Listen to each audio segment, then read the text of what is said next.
Pessoal, mais um vídeo aí da saga do fundo HCTR11. No vídeo de hoje eu quero trazer duas coisas aqui que nós vamos debater, que nós vamos falar um pouco. A primeira delas é o relatório gerencial do mês de janeiro, trazendo aí as contas, né, a contabilidade do fundo, vamos ver o que aconteceu.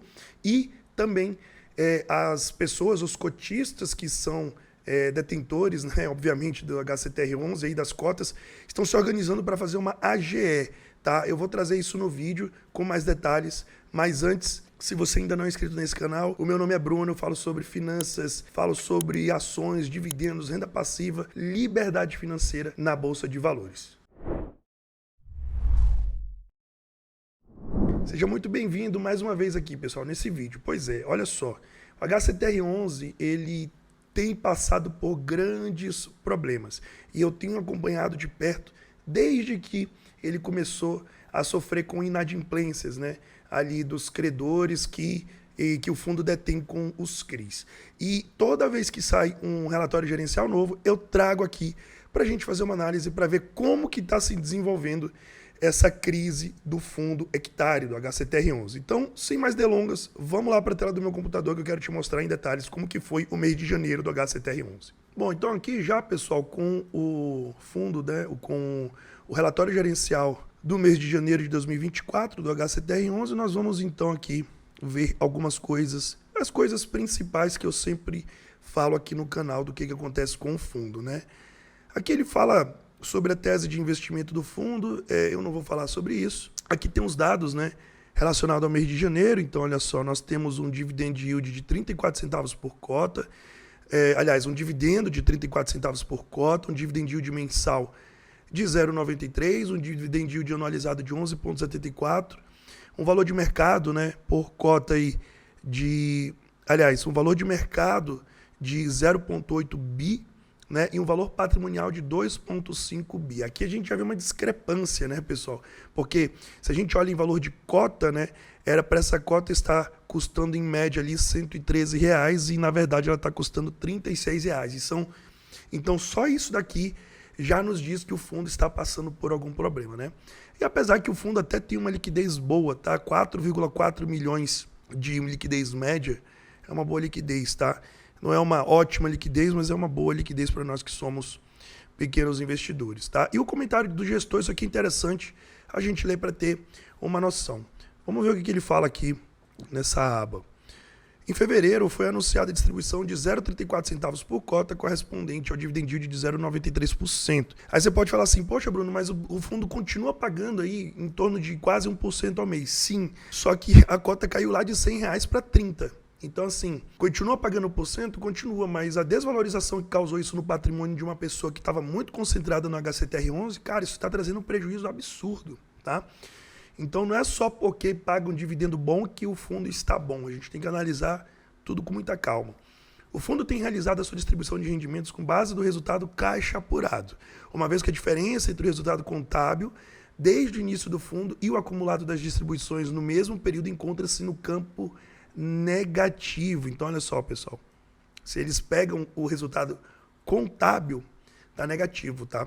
Acreditamos que no ritmo atual de obtenção de resultado contábil e dos dividendos apurados pelo regime caixa, esta lacuna deve se extinguir nos próximos meses.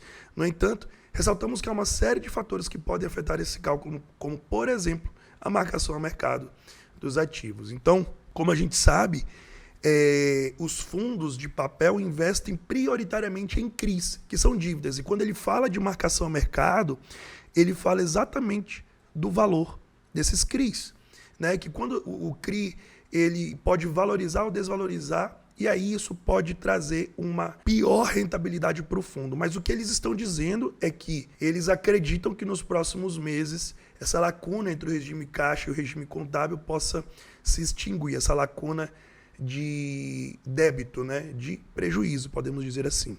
Vamos aqui para o segundo parágrafo. O resultado de janeiro teve em sua composição pagamento de 100% dos juros das operações de GVI, Gramado BV, Termas Resort e Aquaprime. O CRI Circuito de Compras, que esse é o que também tem dado muito problema, realizou em janeiro pagamento de 60% de parcela de juros e a Operação Hope, que se encontrava em carência total de juros. Então isso aqui é uma boa notícia, tá, pessoal? Se eles estavam com carência total de juros e conseguiram pagar 60% das parcelas, é uma boa notícia. E pagou o HCTR11 aproximadamente R$300 mil.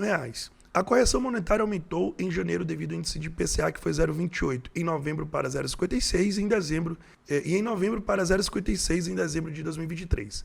Saiba mais na seção DRE da página 06, beleza. Vamos para o próximo aqui. Como fatos subsequentes, em fevereiro, ocorreram as assembleias gerais de titulares para deliberarem sobre as propostas de reestruturação de algumas operações. As atas oficiais da Assembleia estão disponíveis a seguir. Então, houve mais atas em relação a essas operações aqui. Teríamos que ver em detalhes, mas eu não vou perder meu tempo com isso daqui, tá?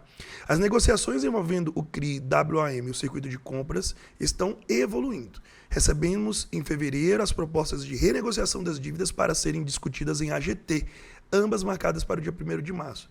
Eu confesso que eu não tenho aqui o resultado disso, mas o que acontece é o seguinte: quando a gente vê propostas de renegociação para um fundo que está como o HCTR11, é uma coisa boa, tá, pessoal? Porque o fundo já está todo ferrado, já está todo cagado. Então é o seguinte: ou a gente vai ficar mais cagado, ou a gente tenta sentar, conversar e renegociar uma coisa que fique que fique boa, né? Para os dois lados, tanto para quem tem a dívida quanto para o fundo, tá?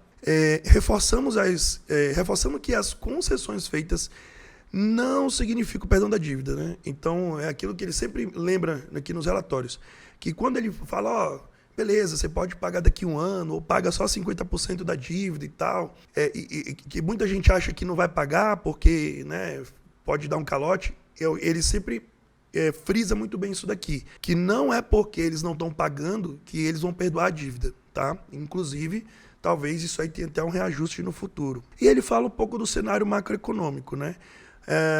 Para 2024, que teve pouca mudança, a não ser, para não dizer nenhuma em relação ao mês anterior. O Copom manteve o ritmo de trajetória do corte da baixa de juros da Selic, determinado uma Selic de 11,25 em sua primeira reunião de 24. Sabemos que a taxa Selic recentemente já caiu aí para 10,75, né? Esse movimento ajuda a um barateamento do custo do crédito e um aumento do apetite das famílias para consumir. Então isso é verdade, né? Quanto menos juros nós temos, mais as pessoas vão consumir, porque os preços caem e as pessoas vão consumir mais, porque elas têm um custo do dinheiro mais barato. E como esse fundo HCTR11 ele tem muita coisa ali com comércio, né? Com coisas que precisam de um aquecimento da economia, essa baixa dos juros pode ajudar o fundo. A inflação de janeiro é uma variável que veio acima das expectativas do mercado, principalmente a inflação de serviços, que deve entrar para o radar do Banco Central, porém, ainda sem prejudicar os futuros cortes da taxa básica de juros. E aí ele fala, né?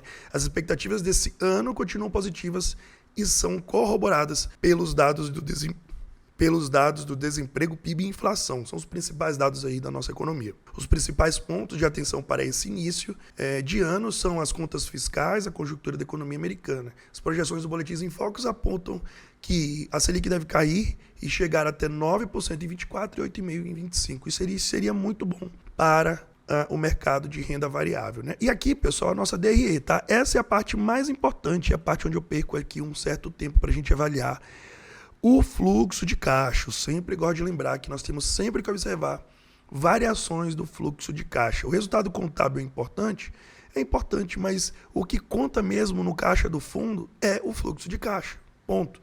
Então vamos ler aqui.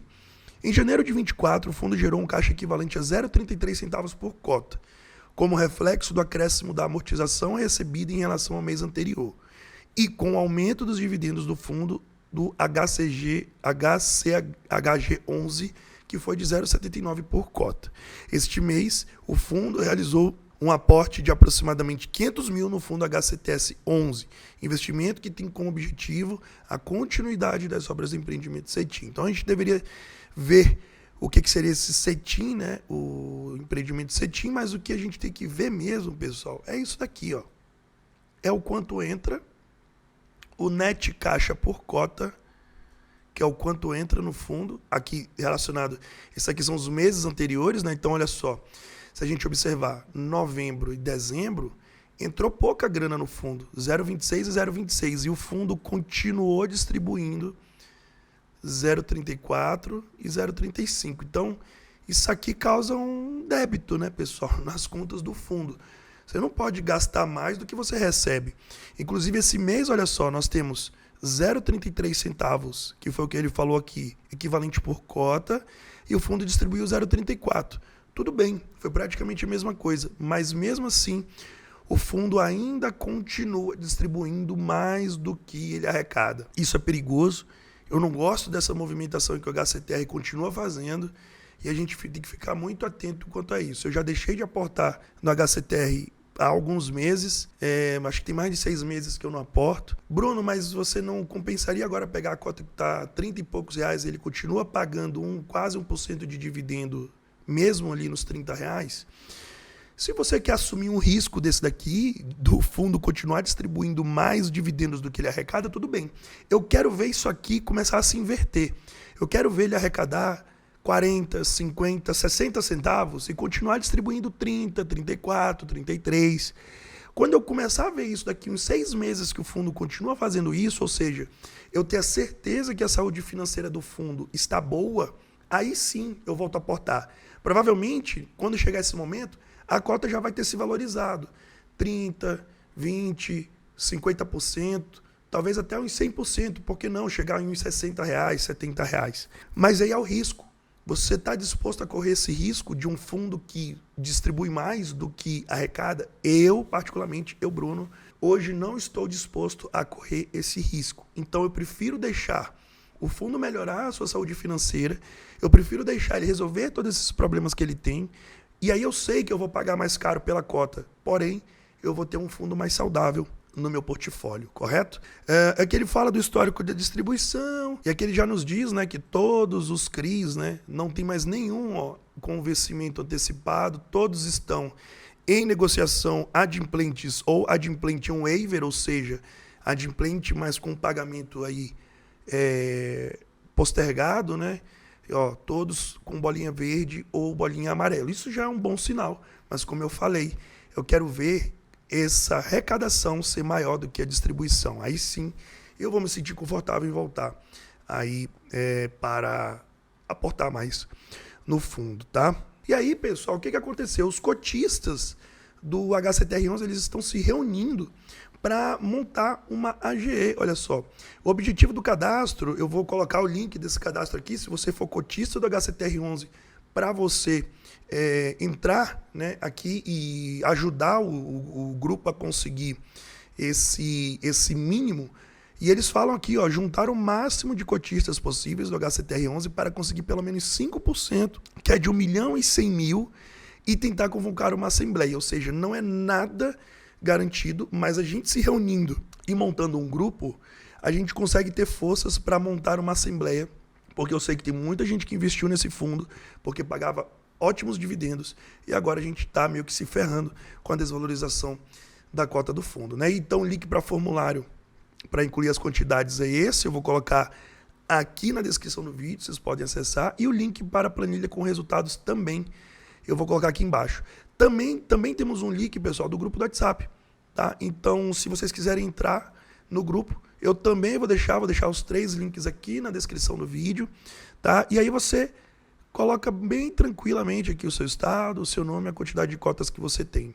Ou seja, não vai nenhuma informação sua, né, pessoal, RG, CPF, nada. Eles só querem realmente uma base de dados para mostrar ali para o fundo quanto número de cotistas tem e quantas pessoas carregam aí essa cota com essa desvalorização e com esse problema. E por que não convocar uma assembleia, já que, apesar de sermos pequenos investidores, nós temos ali uma participação no fundo e temos que ser respeitados por isso. Então é isso aí, pessoal. O fundo continua distribuindo mais do que arrecada. O HCTR11 ainda não consegue desalavancar nesse processo.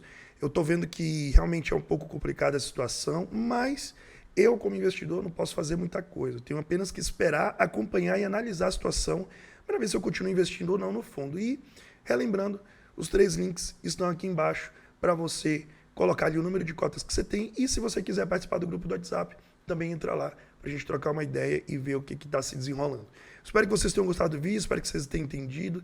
Se você ainda não é inscrito, se inscreve aqui no meu canal e compartilha esse vídeo com quem precisa dessa informação. Eu sei que tem muitos cotistas do HCTR11 que ficam com dúvida, que não entendem. E aqui eu trago de forma resumida o que você tem que ver no relatório gerencial para você acompanhar nos próximos meses e entender como é que o fundo desenrola essa questão aí da sua inadimplência.